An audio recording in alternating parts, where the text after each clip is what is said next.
ഇടം. എല്ലാവരുടെ ഹൃദയത്തിലും നമുക്കൊരു ഇടം ഉണ്ടാവുകയില്ല.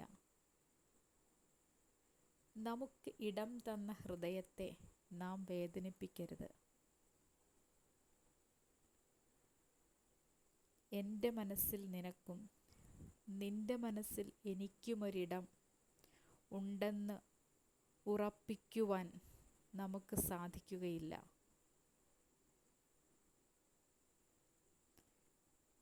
നിന്നെ മറ്റൊരാളുടെ മനസ്സിൽ, മറ്റൊരാളുടെ ഹൃദയത്തിൽ നിനക്കൊരിടമുണ്ടെന്ന് തിരിച്ചറിഞ്ഞാൽ അവരെ സ്നേഹിക്കുക, അവരോടൊത്ത് സമയങ്ങൾ ചെലവഴിക്കുക. മറ്റൊരു ഇടം തേടി നീ പോകാതിരിക്കുക.